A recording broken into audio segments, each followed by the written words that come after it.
Après Washington, Christine Fréchette s'envole vers la France pour une deuxième mission économique. Aussi ce soir, retour sur le sommet de Pékin. We've discussed the Taiwan. You know, I think the last thing we need right now is a war. That's 9,500 miles away. Beaucoup de sujets importants, mais pas grand-chose de réglé. Et tout le Québec en mode hockey. And now, Davidoff again, fires, scores! There it is! Les partisans derrière le Canadien de Montréal et la victoire. Il est 22h, c'est l'heure de Nouveau Info.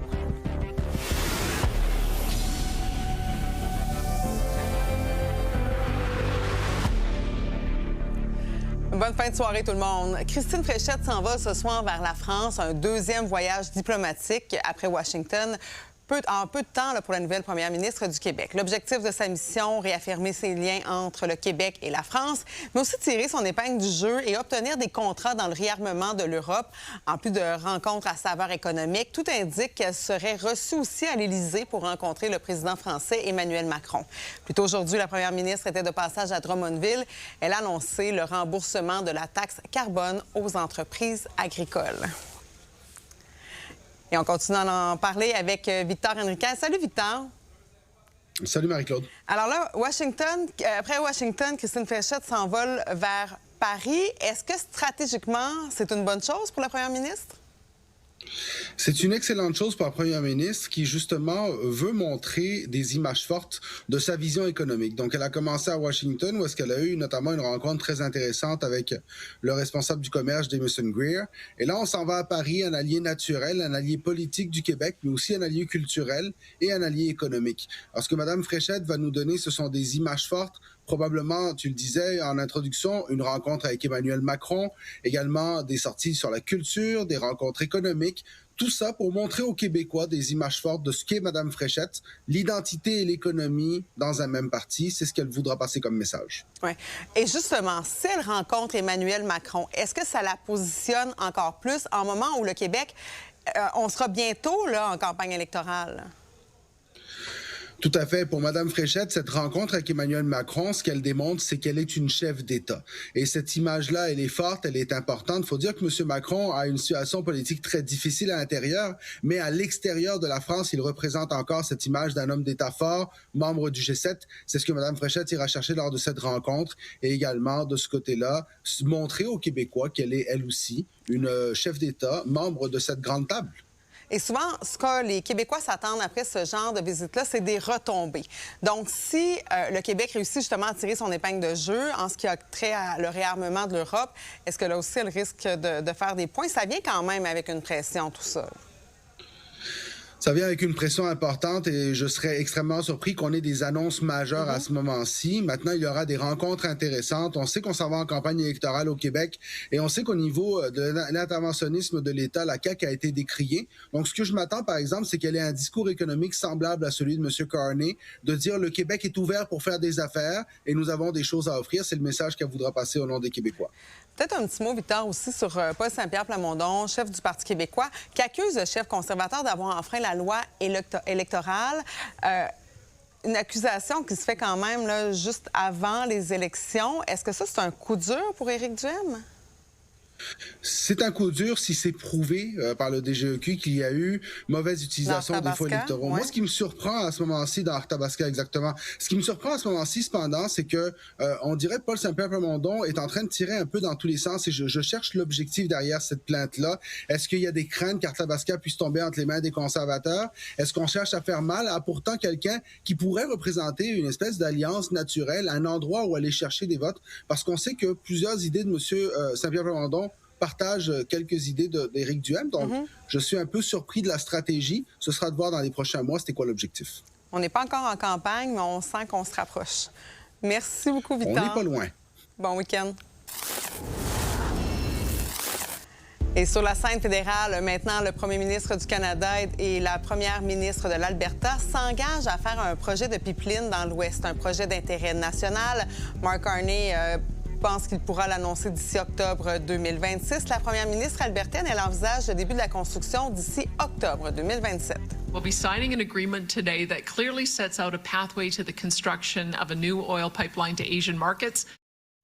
Des délais très serrés qui veulent aussi dire qu'on pourrait contourner certaines lois canadiennes, dont celle sur la protection de l'environnement.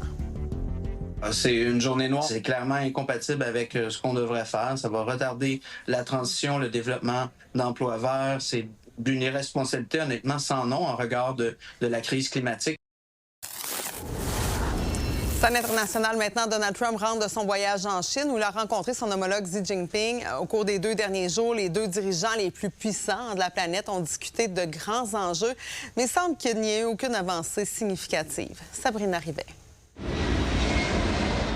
Donald Trump part de la Chine. President Xi and I agree on many things. Des accords sensationnels auraient été conclus entre les 2 pays. Toutefois, très peu de détails ont émergé de ces rencontres entre les 2 chefs d'État. And we agree very much on trade. We're going to be doing a lot of trading. Donald Trump a affirmé que la Chine va acheter des milliards de dollars de soja sans toutefois donner des informations supplémentaires. Our farmers are going to be taking it. I mean, our farmers are going to be very happy with the deal we made. La Chine devrait aussi acheter 200 avions Boeing. Le président chinois Xi Jinping a parlé, lui, pour sa part, de consensus entre les 2 puissances du monde. Mais qu'en est-il des enjeux importants comme le conflit en Iran et le blocage dans le détroit d'Ormuz? La Chine a intérêt à ce que le détroit d'Ormuz soit réouvert. Et donc ça, c'est un point de convergence avec les États-Unis. Donc, Trump a dit essentiellement à Xi Jinping, parle aux Iraniens, essaie de les amener à voir les choses comme nous les voyons pour qu'ils mettent de l'eau dans leur vin. Mais au-delà de ça, on ne sait pas trop. La situation de Taïwan demeure un enjeu très délicat entre les 2 pays. Le président chinois a d'ailleurs dit plus tôt cette semaine que si la question de Taïwan n'était pas bien traitée, ça pourrait entraîner un conflit entre les États-Unis et la Chine. D'ailleurs, dans une entrevue sur Fox News qui a été enregistrée peu avant son départ, Donald Trump s'est opposé à la proclamation d'indépendance du pays. You're waiting on approving billions of dollars of weapons for Taiwan. That's right. Is that moving forward? Well, I haven't approved it yet. We're going to see what happens. What are you looking for? I may do it, I may not do it. Yeah, what's your hinge point? Well, I'm not going to say that, but I may do it, I may not do it. But we're not looking to have wars, and if you kept it the way it is, I think China's going to be okay with that. But we're not looking to have somebody say, let's go independent because the United States is backing us. Ce voyage, le premier d'un président américain en Chine depuis 2017, aura-t-il servi à renforcer les liens entre les 2 pays? Mais c'est vrai que des rencontres directes entre les 2 dirigeants, surtout à une période aussi critique que celle que nous traversons, là où la Chine est en pleine ascension, puis où l'administration Trump maille à partir avec la guerre au Moyen-Orient, mais est en train aussi de s'aliéner tous ses alliés à peu près là, en Occident. C'est un sommet important. Maintenant, encore une fois, il faudra voir ce que tout ça donnera. Dans tous les cas, Donald Trump a invité Xi Jinping et sa femme à Washington au mois de septembre prochain. Sabrina Rivet pour Nouveau Info. De retour chez nous maintenant, il sera possible de visiter gratuitement la toute nouvelle antenne en Salorme du REM en fin de semaine, ce qui met donc la table pour la mise en service des stations de l'Ouest de Montréal qui est prévue ce lundi. Alicia Miljour. Bienvenue à Lens-Salorme. On a ici affaire à une branche complètement aérienne de 14 km. Ce nouveau tracé compte 4 stations. On a des sources, Kirkland, Feuvieux-Pointe-Claire et Lens-Salorme qu'on vient tout juste d'aller visiter. On arrive aujourd'hui à un total de 23 stations desservies sur l'ensemble du réseau du REM.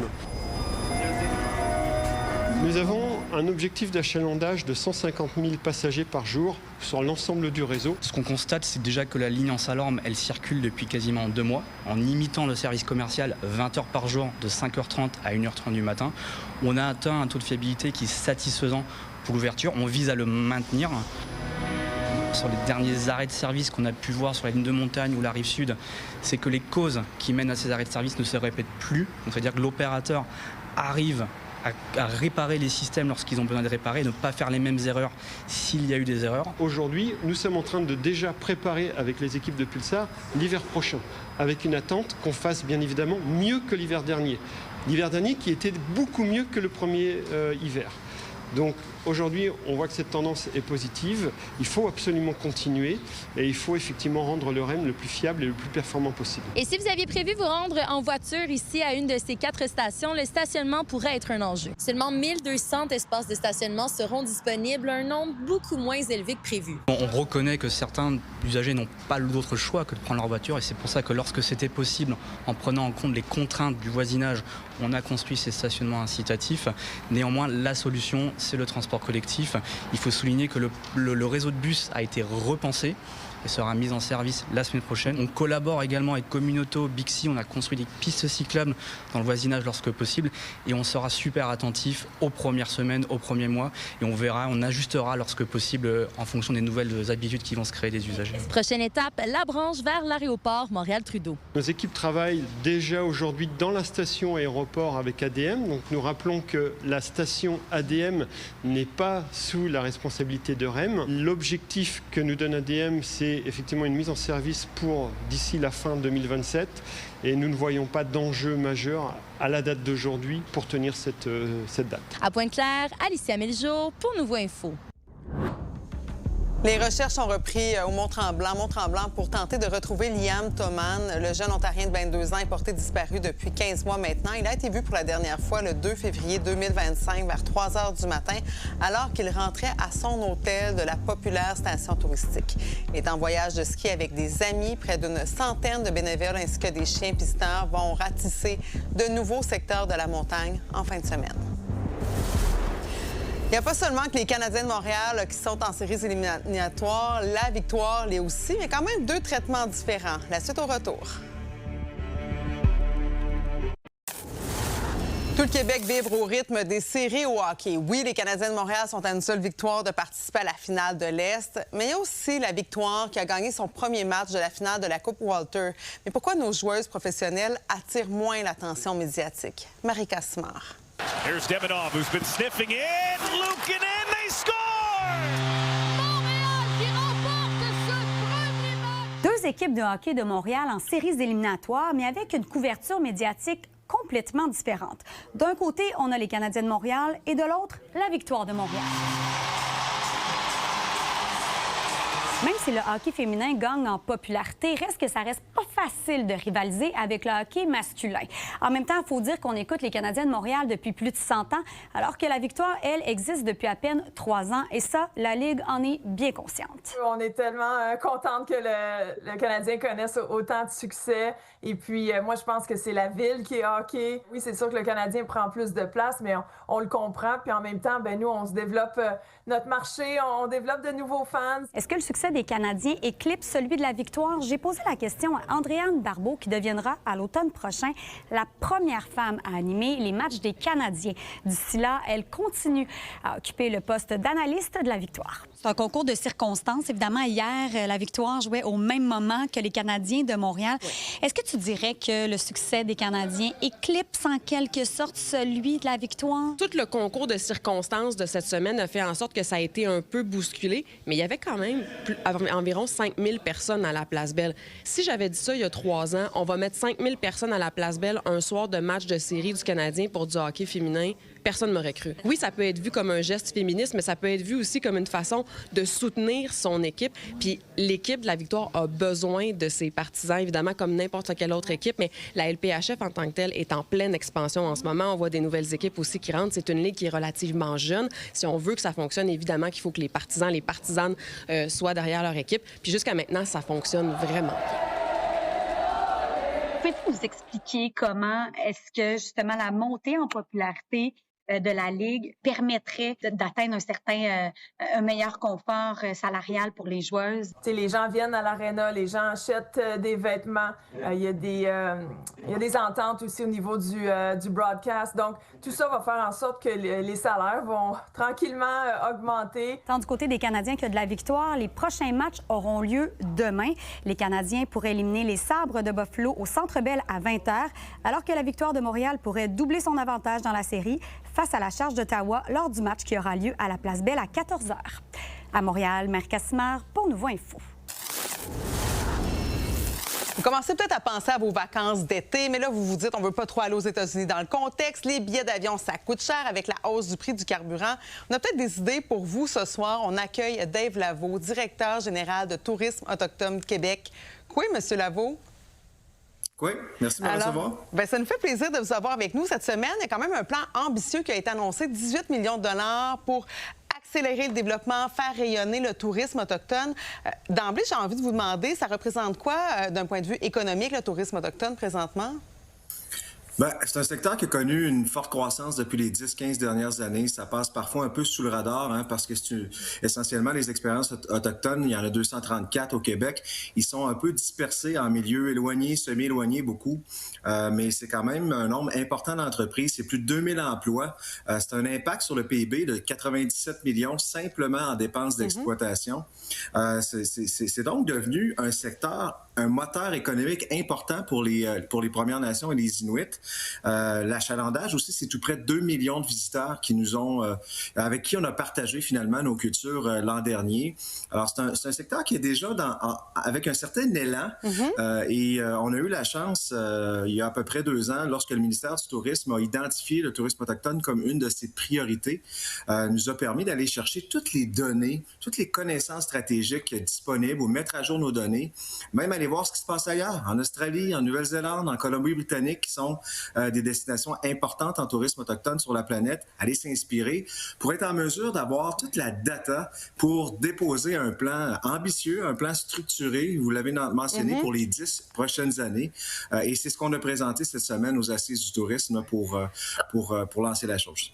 Et là, c'est déjà intéressant ce qu'on peut faire. Vous l'avez dit, plus de 200 activités ou entreprises en tourisme. Donnez-nous des suggestions assez concrètes qu'on peut faire dès maintenant, finalement. Bien, la liste est très longue, à 234 expériences, c'est certain. Puis d'entrée de jeu, j'invite les gens à aller voir le site Internet de tourismeautochtone.com. On peut vraiment faire le tour par région du Québec, par nation, par type d'activité. Il y en a vraiment pour tous les goûts. Pour tous les goûts, pardon. Le tourisme autochtone, c'est à la fois des festivals pow-wow. Il y en a une trentaine au Québec, donc de ce genre d'événements-là. C'est l'occasion cet été. C'est à la fois des musées, c'est à la fois de l'artisanat, de la gastronomie, c'est à la fois de l'hébergement contemporain, de l'hébergement traditionnel. On le voit à l'écran, il y a aussi toute la question de l'observation de la faune, de la flore, qui est un élément important en tourisme autochtone. Et il faut se promener un peu partout. Il y a 17 régions, en fait, qui offrent des expériences différentes. Donc, il faut le vivre, il faut le voir. Et c'est souvent un premier contact, une première belle façon de rentrer en contact avec les communautés autochtones. Le sondage de Léger récemment le disait, 89% des Québécois veulent vivre une expérience autochtone, mais 53% de ces mêmes Québécois-là l'ont jamais fait. Donc, il est temps. On fait ça cet été, on fait ça cette année. Absolument. C'est pas le choix qui manque. Puis comme vous l'avez dit, il y en a pour tous les goûts. On invite les gens à aller d'ailleurs sur votre site Internet. Merci beaucoup, M. Lavaux. Ben, c'est la moindre des choses. Bonne saison estivale.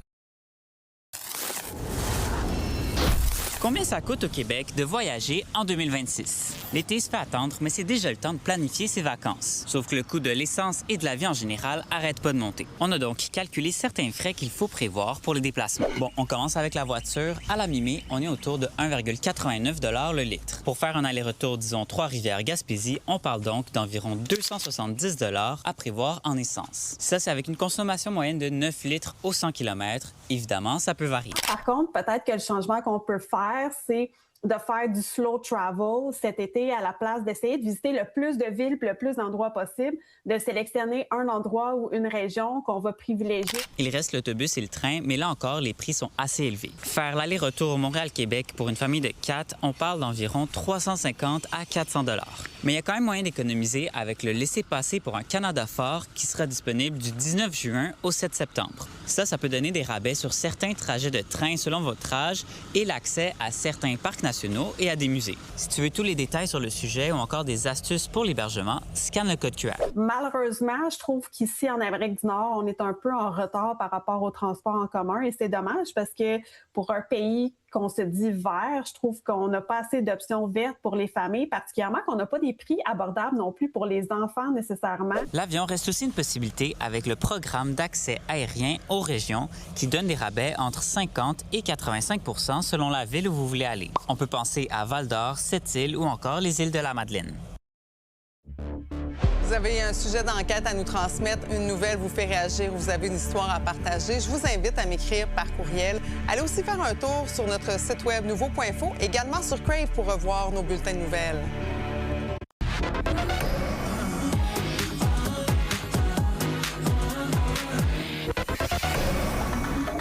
Salut Raphaël. Bonsoir, Marie-Claude. Bon, là, on commence à prendre des notes pour tes suggestions de sortie en fin de semaine et on commence par le spectacle du chanteur William Cloutier. William Cloutier, qu'on est habitué de voir en spectacle de gang. On l'a vu avec Mixmania, on l'a vu avec Starmania, entre autres. Et là, premier spectacle solo pour William Cloutier avec ce deuxième album, L'amour, qu'il présente sur scène, qu'il avait déjà présenté en festival. Mais là, on va le voir en salle. Puis moi, c'est un trip que je me paye avec ce show-là. Ça me fait plaisir d'aller à la rencontre du public. Je l'ai rencontré.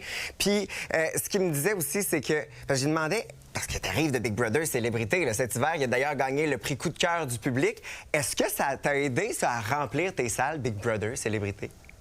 J'ai eu beaucoup de gens aux tables de signature qui ont fait je te connaissais pas en tant que chanteur, j'avais aimé le joueur, puis là, j'ai décidé de découvrir ta musique, puis je suis tombé in love. Fait que ça, c'est vraiment le fun. J'ai beaucoup de filles qui m'avaient adopté depuis, mettons, Mixmania. Ouais. Puis là, ils ont réussi à traîner leur chum sous prétexte que, ben là, c'est Will de Big Brother. Tu l'aimes bien, Will de Big Brother? Grâce à Big Brother. Ils ressortent, puis ça écoute ma musique, ces gens-là. L'entièreté de mon entrevue se retrouve sur le nouveaumois.ca. William Cloutier qui sera à Gatineau à la salle Odyssée demain, puis un peu partout au Québec avec cette tournée. Et c'est aussi le festival Bouffe, bière et boissons de Saint-Hyacinthe. 4e édition du festival BBB, c'est toute la fin de semaine au parc Casimir-des-Sols. Un titre qui dit tout, hein? On mange, on boit, on découvre des saveurs, il y a plein d'exposants, il y a de la musique, il y a des spectacles, il y a de l'ambiance. C'est toute la fin de semaine à Saint-Hyacinthe. On peut aussi se sucrer le bec à Saint-Pierre-Baptiste. C'est pas fini, hein, le temps des sucres. 69e édition du Festival des sucres. C'est quoi? C'est de la musique, c'est du bingo, c'est de la danse country. Il y a tout ça là-bas, puis évidemment, un petit peu de tir d'érable. Également, premier grand festival de drague de Montréal. Ça va être coloré sur la rue Sainte-Catherine en fin de semaine. Entre autres, des autobus, le top des autobus qu'on a enlevé, puis on a fait une scène à la place. Fait que les dragues qui seront sur le top des autobus, il y a des DJ, il y a une ambiance complètement survoltée, complètement extravagante. Il y a des after-parties également. Donc, c'est en fin de semaine, cette première édition du Festival de drague à Montréal. Le week-end parfait aussi pour les amateurs d'électro. Festival Palomosa qui se termine demain. 2 scènes musique électro, R&B, pop, c'est tout ça au parc Jean-Drapeau qui va laisser la place par la suite au pique-nique électronique. Premier de l'année, ça a lieu dimanche. Merci Raphaël, bonne fin de semaine. Bonne fin de semaine. Alors voilà, c'est complet pour ce soir. Et bien sûr, en fin de semaine, on surveille demain la Victoire de Montréal qui affronte la Charge d'Ottawa. Ça sera sur les ondes RDS à 14h. À 20h, c'est le 5e match des Canadiens de Montréal qui pourra en finir avec les Sables là-dessus. Bonsoir, bonne nuit tout le monde. Au revoir.